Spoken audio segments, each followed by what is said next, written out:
Il y a quelques mois, je me suis rendu dans un lieu isolé mais iconique du patrimoine français.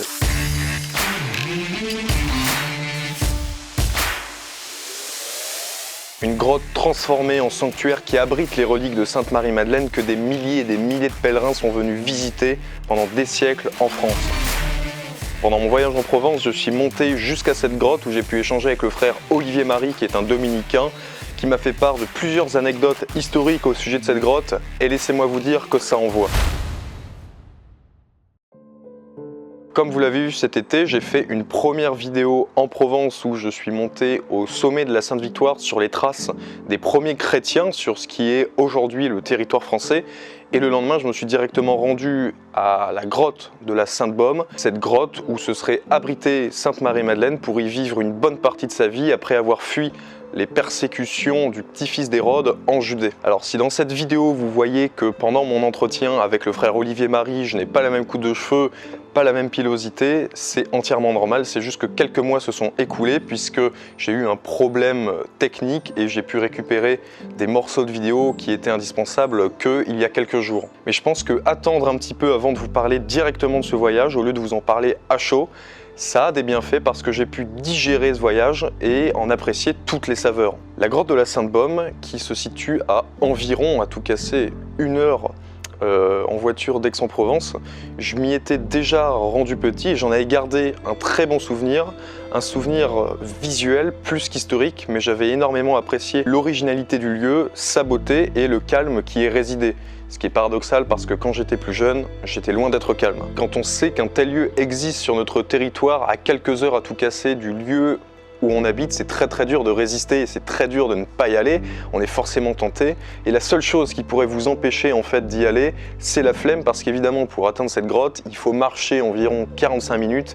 Et pas de panique, pour ceux qui n'ont pas un cardio catastrophique et qui pratiquent ne serait-ce qu'une once d'activité physique chaque semaine, j'espère que vous le faites d'ailleurs, ça devrait le faire pour cela, il n'y a pas de souci, une bouteille d'eau, 2-3 gâteaux Savane dans le sac à dos et puis vous êtes parti pour la montée. Honnêtement, c'est vraiment pas un effort d'y monter, d'autant plus que la marche est très agréable parce qu'on marche dans un massif, ce massif provençal qui entoure la Sainte-Baume, qui est une forêt, et en fait très riche en termes de végétation, et sa particularité c'est que cette forêt est vierge, c'est-à-dire que pendant des siècles, elle a été préservée de l'exploitation humaine pour ce qu'elle aurait pu fournir comme matériaux et pour alimenter l'économie, mais vraiment pour conserver, vous allez voir par la suite, ce lieu qui a un caractère extrêmement sacré, eh bien cette forêt a été protégée. Pour tout vous dire, la grotte de la Sainte-Baume est à l'époque ce qu'est Lourdes aujourd'hui en termes de renommée et de popularité.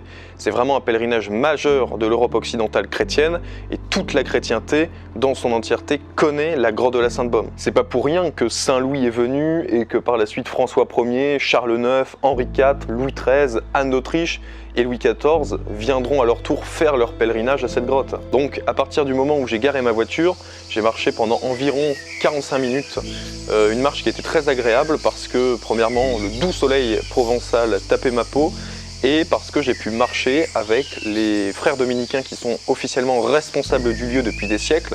Le frère Olivier Marie vous en fera part. Et ouais, cette marche était riche d'un point de vue visuel et aussi d'un point de vue discussion avec les dominicains.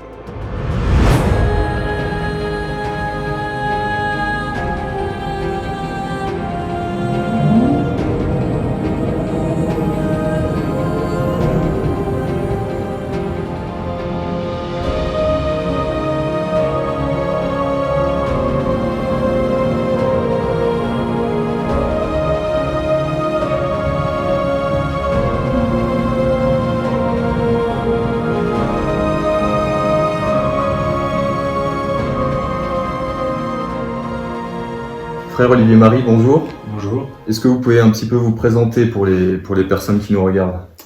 Eh bien, je suis le frère Olivier Marie, j'ai 37 ans, je suis prêtre depuis 8 ans, dominicain depuis 15 ans, à la Sainte-Baume depuis 8 ans. Donc je m'occupe ici de l'accueil des pèlerins et des bénévoles qui viennent nous aider au sanctuaire pour animer le lieu, faire visiter et rendre service aux pèlerins qui passent. Très bien.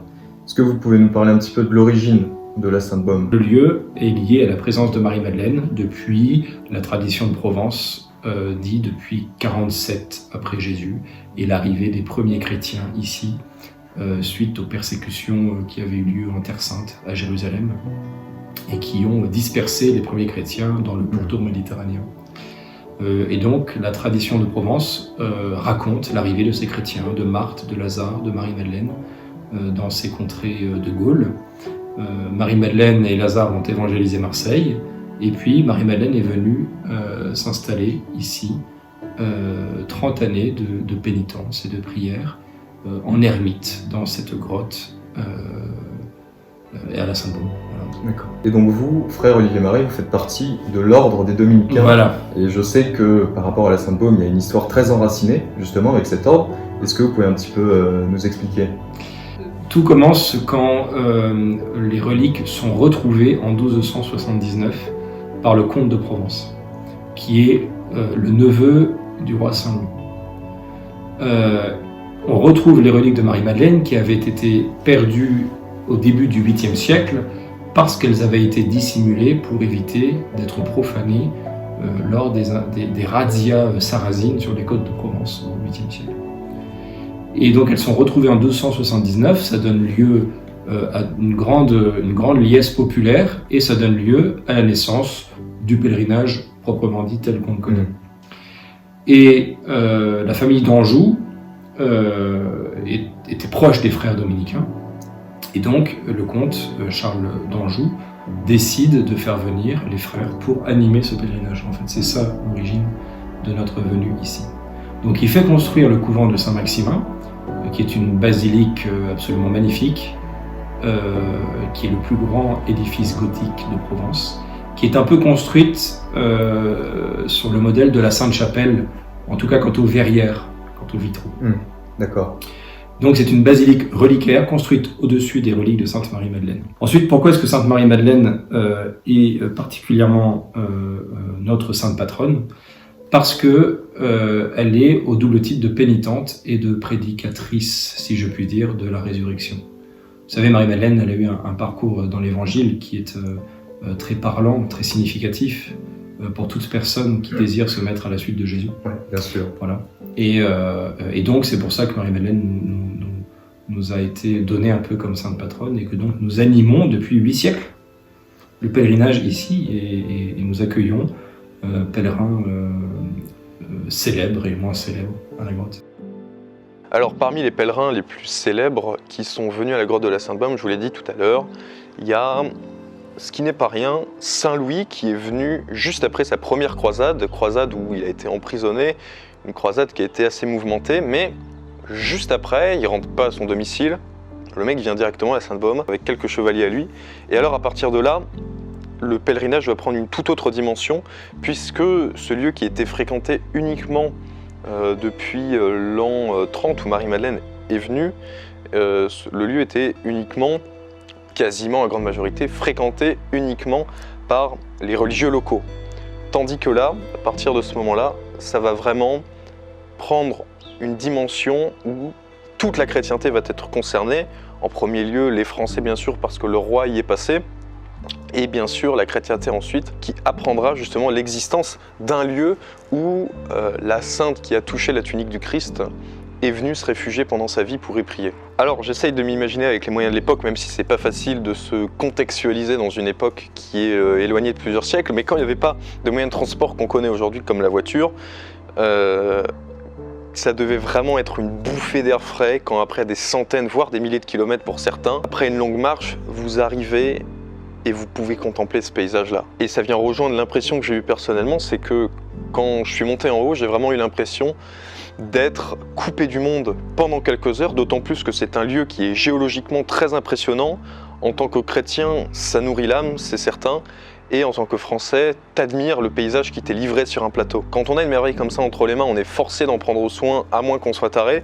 Et c'est ce que vont faire les rois de France, puisque en prenant le relais des comtes de Provence qui s'en occupaient jusqu'alors, ils vont donner de l'argent à ceux qui s'occupent de la grotte pour pouvoir l'embellir au fur et à mesure des années, aussi pour pouvoir garantir sa sécurité, que ce soit pendant par exemple les guerres de religion ou quand un envahisseur s'approche trop près de ce territoire. C'est-à-dire qu'avant on contribuait au développement de la grotte où la pécheresse qui a touché la tunique du Christ est venue vivre, sacré contraste quand même avec notre époque qui souhaite déboulonner tout ce qui fait référence au passé. Enfin bref, que voulez-vous ?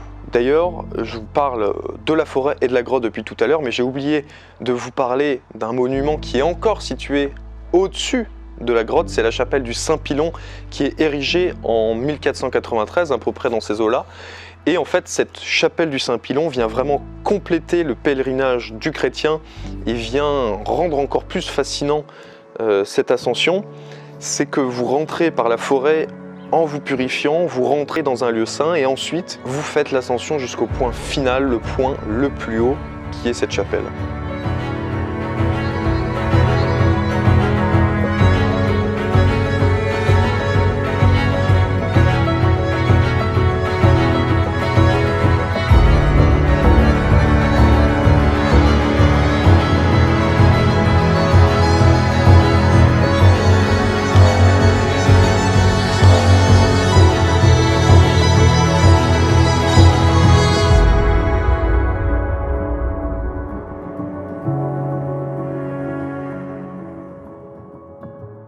C'est pas tout, mais il commence vraiment à cailler.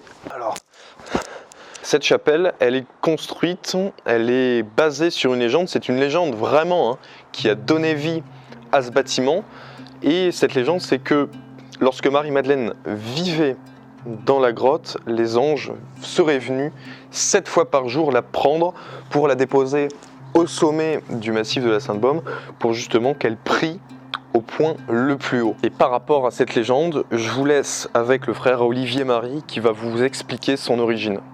Alors, cette tradition de Marie-Madeleine portée par les anges, elle vient d'un texte du poète italien Pétrarque, qui est un poète italien du XIVe siècle, qui avait un frère religieux chartreux dans le massif de la Sainte-Baume, la chartreuse de Montrieux.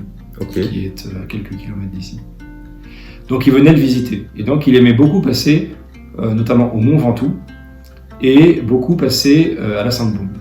Et donc il était poète, donc il a écrit un texte sur Marie-Madeleine, une élévation, dans laquelle en fait il compare la vie spirituelle de Marie-Madeleine à cette ascension par les anges 7 fois par jour. On reconnaît aussi les 7 prières quotidiennes du moine chrétien, en fait, dans ces 7 élévations. Très bien. Donc c'est une manière de sanctifier la journée, de sanctifier chaque heure. Bien sûr, il y a encore une tonne de choses à dire sur ce lieu. Le but de cette vidéo n'était pas de vous en dévoiler tous les mystères, mais simplement de vous mettre l'eau à la bouche. J'espère en tout cas que c'est réussi et que vous avez envie de connaître ce lieu, surtout si vous ne le connaissiez pas déjà. Il me reste à vous dire de vous abonner à la chaîne pour ne pas rater les prochains voyages et les prochaines vidéos. Je vous dis à la semaine prochaine pour une prochaine vidéo.